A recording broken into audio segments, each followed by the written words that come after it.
बिस्मिल्लाहिर्रहमानिर्रहीम। नाज़रीन अस्सलाम वालेकुम। हमारे पाकिस्तान में कानून का क्यों एहतराम नहीं किया जाता या लाकानूनियत पे क्यों फ़ख्र किया जाता है? वहाँ वालिदैन भी शिकायत करते हैं कि बच्चे जो है वो कहना नहीं मानते।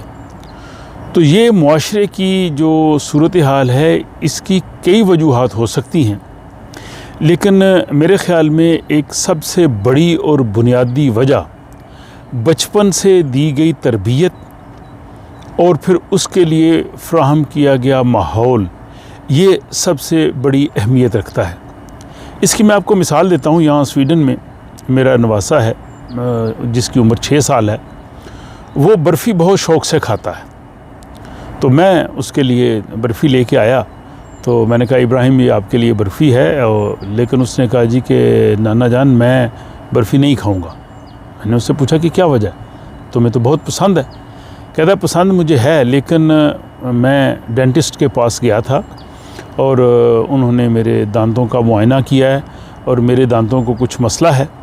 तो अब मुझे डॉक्टर ने मना किया है कि तुमने मिठाइयाँ या टॉफ़ियाँ या इस तरह की मीठी चीज़ें नहीं खानी जब तक ये मसला ठीक ना हो जाए, तो इसलिए अब मैं नहीं खाऊंगा। अब मेरे लिए ये एक जो है वो बड़ी अहम बात थी और इसी को मैंने वीडियो का मौजू बनाया। वजह यह है कि यहाँ पे स्वीडन में बच्चे 1 साल से लेके 6 साल की उम्र तक जो है वो डे केयर में जाते हैं। वो 5 साल जो होते हैं वो बच्चे की शख्सियत, बच्चे की तरबियत और बच्चे ने जो बड़ा होकर बनना होता है उसके लिए वो सबसे कलीदी हैसियत रखते हैं और बच्चे की वो शख्सियत बनाते हैं। यहाँ स्वीडन में जो 5 साल का जो अरसा है, 1 साल से 6 साल के बच्चों की जो उम्र होती है, इसमें बच्चों को वो पढ़ाने की बजाय बच्चे की तरबियत, बच्चे को मैनर्स, बच्चे को तरीक़ाकार सिखाते हैं। बच्चे ने खाना कैसे खाना है, उसने जो है वो अपना दूसरों के साथ किस तरह से मिलना है, दूसरे बच्चों के साथ किस तरह से खेलना है, उनका एहतराम कैसे करना है, किसी दूसरे बच्चे की चीज़ उसने नहीं उठानी, कोई चीज़ उसने बाहर नहीं फेंकनी, और जो उसे उसके असातिज़ा या उसके वालिदैन या उसे जैसे वो डॉक्टर के पास गया है, जो भी उसे कोई इस तरह की बात समझाएगा उसने उस पर अमल करना है, उसने उस पर बहस नहीं करनी, उसने उस पर कोई राह फ़रार इख्तियार नहीं करनी। और फिर उसमें ये दूसरा होता है कि जो बच्चा वहाँ से सीखता है, घर में वालिदैन भी उस चीज़ को जो है वो उसकी तायीद करते हैं और बच्चों को कहते हैं कि हाँ बिल्कुल ठीक है।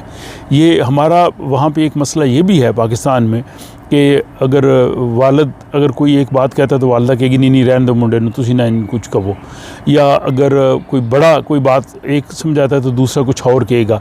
और दूसरी चीज़ होती है हमारा वहाँ पे जो माहौल होता है, हम ख़ुद वो काम नहीं कर रहे होते, बच्चों से हम एक्सपेक्ट करते हैं कि आप ये करें और ख़ुद हम वो करते नहीं। तो ये इस तज़ाद में जब वो बच्चे वहाँ पे जवान होते हैं, बढ़ते हैं, वही जाके आगे जो है वो सियासतदान बनते हैं, वही ब्यूरोक्रेट बनते हैं, वही मुआशरे को लीड करते हैं। तो उनकी चूँकि तरबियत शुरू से ऐसी नहीं हुई होती, शुरू से जो वो पौधा जब वो लगाया जाता है वो टेढ़ा लगाया जाता है, जब फिर बड़ा हो जाता है, तनावर दरख्त होता है तो वो टेढ़ा ही उगता है। और यही वजह है वहाँ आप देखें, हैरत यह है कि पाकिस्तान में जो फोर्सेस हैं उनके दरमियान भी लाकानूनियत पे झगड़ा होता है, लड़ाइयाँ होती हैं। हैरत की बात, हालांकि उनकी तरबियत का एक निज़ाम है, लेकिन बचपन से जो चीज़ उनको दी गई होती है वही आगे रिफ़्लेक्ट करते हैं। यहाँ पे जो हमारे वज़ीर-ए-आज़म हैं स्वीडन के, इन्होंने पिछले टेन्योर में एक प्रोग्राम शुरू किया था जिनमें इनका नारा ये था कि जो मुस्तक़बिल है कौम का वो स्कूल से शुरू होता है, और यही सबसे बड़ी अहमियत है। दूसरी, यहाँ पे जो स्कूल में या डे केयर्स में जो काम करने वाले असातिज़ा या दीगर अमला होता है उनकी बहुत छानबीन करके उनको जॉब देते हैं। बाकी आम जॉब्स पे शायद इतनी वो पुलिस इंक्वायरी नहीं होती, लेकिन इन तरह के जॉब्स के लिए पुलिस से बाकायदा उनकी क्लियरेंस सर्टिफिकेट लिया जाता है। अगर वो किसी किस्म की भी अखलाकी बुराई में मुलव्वस हों तो उनको तालीमी इदारों में डे केयर्स में जॉब नहीं मिलती। तो हमारे यहाँ हम भी अगर चाहते हैं कि हमारे यहाँ जो है वो मुआशरे में कानून का एहतराम हो, बच्चे जो है वो बड़े हो के अच्छे शहरी बने, तो उसके लिए हमें इब्तदा से अपने स्कूलों में तरबियत का वो निज़ाम देना होगा और फिर घरों में भी वो देना होगा, उसकी तायीद घरों से भी करना होगी।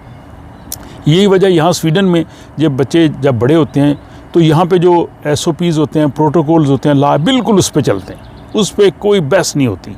और ये कानून की हुक्मरानी जो है वो हमारे यहाँ पे सामने है। हमारे मुआशरे में भी बहुत अच्छी अखलाकी कदरें हुआ करती थी, शायद अब भी कुछ हैं, जिसमें बड़ों का एहतराम करना, बड़ा अगर कमरे में आ जाए तो उसके लिए जगह पैदा करना, बड़े को उसके नाम से नहीं बुलाना बल्कि उसको चचा, मामू, फूफा, खालू इस तरह से हम बुलाते थे, या खाला या चची, किसी को हम नाम नहीं लेते थे। और दुख दर्द में दूसरों के शरीक हो जाना, मेहमान नवाजी, ये वो खूबियाँ जो मगरबी मुआशरे में नहीं। तो हमारे यहाँ भी बहुत ऐसी खूबियाँ हैं, और कुछ खूबियाँ जो हैं कि जो मगरबी मुआशरे में हैं, हमारे यहाँ नहीं। तो अच्छी चीज़ें जहाँ से भी मिलें उनके इम्तज़ाज से ही शख्सियत बनती है।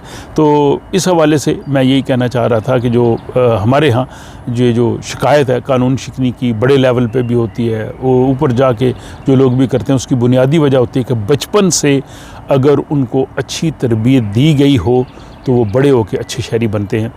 आप इस बारे में क्या कहेंगे? अपनी राय का इजहार जो है वो इस कमेंट बॉक्स में कीजिए, और अगर आपको ये गुफ्तगू अच्छी लगी है तो आप दूसरों से भी शेयर कीजिए ताकि वो भी इन ख्यालात को जान सकें। आपका बहुत शुक्रिया।